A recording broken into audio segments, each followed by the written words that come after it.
Donc, vous voyez, à ce niveau, ce premier décompte-là, comme je le disais, d'accord, est tellement important, il est indispensable afin, d'accord, de procéder à diverses vérifications, à divers réglages, comme on va le dire ainsi, et qui se situent à plusieurs niveaux. Et je vais les subdiviser aussi en astérisque. Vous voyez, vous ne pouvez pas reporter votre résumé sans vérifier, n'est-ce pas, les éléments de grammaire que vous appelez les fautes d'orthographe, etc. Voilà, on va dire de grammaire ou orthographe, n'est-ce pas? C'est-à-dire, vous faites les différents accords. Ça peut vous étonner.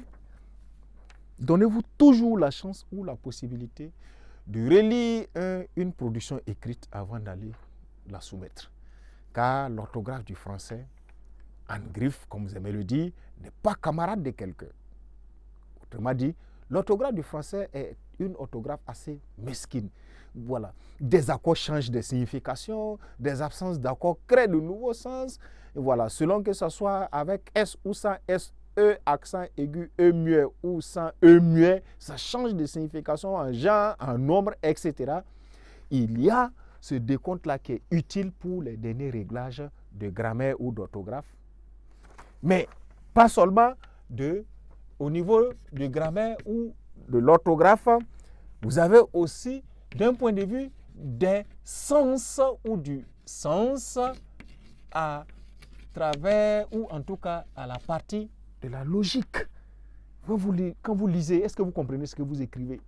Si oui, ah ben tiens, votre résumé est sur une bonne voie. Mais quand toi-même tu lis et que tu te rends compte que tiens, c'est un peu bizarre, on ne peut pas expliquer. Au fait, quand on te dit d'expliquer ce que tu as écrit, est-ce que tu peux le faire au même titre que tu as pu comprendre le texte de l'auteur pour pouvoir le résumer? Donc, cette relecture-là, c'est pour peaufiner, toucher, n'est-ce pas, le sens. C'est aussi une relecture, un décompte de mots qui devait vous permettre de juguler mieux, de savoir quelle marge j'ai dans le traitement des longueurs, surtout des phrases. Ah, longueur des phrases, vous ne faites pas attention. Dès que vous commencez à écrire au-delà de 3 lignes, vous n'avez pas encore mis un point, relisez la phrase, reconstruisez-la. C'est plus bon, c'est trop long. Voilà. On ne parlera pas des registres de langue complexes, etc. Ça, ce n'est même pas nécessaire. Ce n'est pas la peine de revenir là.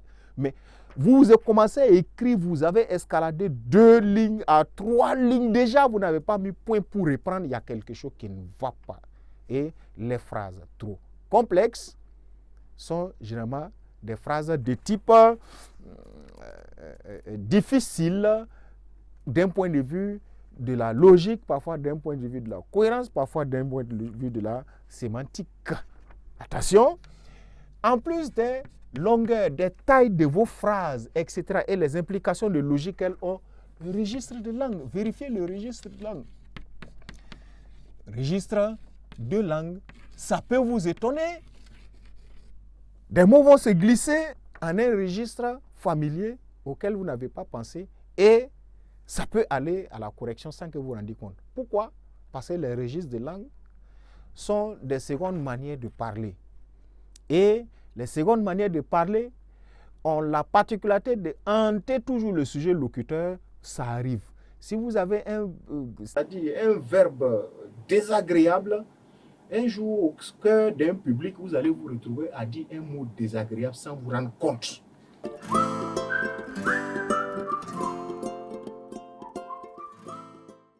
Vous allez dire un mot injurieux parce que vous avez l'habitude de dire un putain. Au sein d'une audience à laquelle vous ne vous attendez pas, ce mot-là sort comme ça et voilà. En écrivant, ces éléments-là arrivent. Vous pouvez vous rendre compte que, mais tiens, à la place des enfants, j'ai dû écrire peut-être les bambins quelque part, sans me rendre compte. À la place de travail, j'ai cru avoir écrit travail, occupation, activité. J'en connais tellement de synonymes, mais pourquoi, à mon grand étonnement, job s'est échappé, boulot s'est échappé. Parce que, ben, bien sûr, il fait partie de la panoplie des synonymes du mot travail que tu as. Peut-être que le mot du texte, il était resté salaire comme mieux. Mais un mot comme job ou boulot, voilà, sort dans.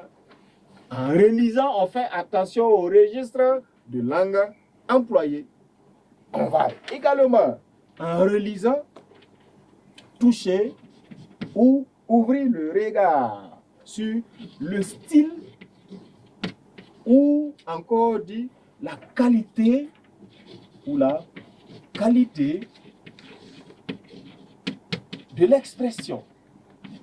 La qualité de l'expression. Ah, est-ce que tout ce que je dis est une manière normale de dire les choses comme ça en tant que telles? Si faut faire pardon se retrouve dans mon résumé à la place de pardonner, le style, la qualité de l'expression ne serait pas trop cela. D'accord? Chosiner à la place de faire ou entreprendre, élaborer, etc. ne serait pas. Voilà. Et le verbe gérer dans un contexte comme toi, tu as l'habitude de l'employer comme ça au quotidien. Tu penses que gérer peut apparaître dans un contexte, etc. Ça dépend et ça peut être un facteur qui touche la qualité de l'expression. Et on va croire que voilà quelqu'un qui parle avec une certaine désinvolture dans son résumé. Or, c'était simplement un défaut de relecture. Alors, cela étant fait, on a vérifié tous les réglages, les différents éléments d'accord, de grammaire, si vous voulez mettre de la conjugaison, du vocabulaire, etc. Toute cette relecture est faite. On est à une étape où il est important. Je change de couleur parce que là, c'est une nouvelle étape de recompter, on va l'écrire comme ça, de recompter, n'est-ce pas, le nombre de mots, le nombre de mots pour évaluer, n'est-ce pas, la marge prescrite. Vous voyez? Combien de mots as-tu au finish? Si tu ne le sais pas, tu ne peux rien écrire après. Donc, le premier décompte était de permettre, pendant les différents réglages, de savoir qu'est-ce qu'il faut faire laisser tomber, qu'est-ce qu'il faut ajouter, qu'est-ce qu'il faut réduire, que faire par-ci, par-là, etc. Quand on a fini tout cela, il faut chercher à savoir mon résumé que j'obtiens en fin de compte. Il compte combien de mots? Voilà pourquoi ce décompte à nouveau là a pour but, n'est-ce pas, d'évaluer la marge qu'on a. Si on a exagérément dépassé, vous savez ce qu'il faut faire, il faut encore reformuler, faire retomber d'autres redondances, d'autres mots de trop, ou en tout cas d'autres manières de dire un peu plus élargies au profit de manières de dire plus restreintes, plus économiques, etc. Lorsqu'on a fini de faire tout ça, c'est en ce moment que on va dire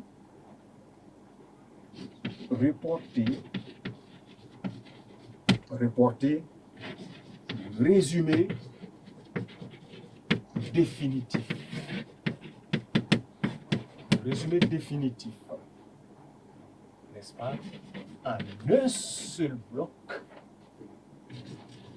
En un seul bloc, on va dire 2 paragraphes.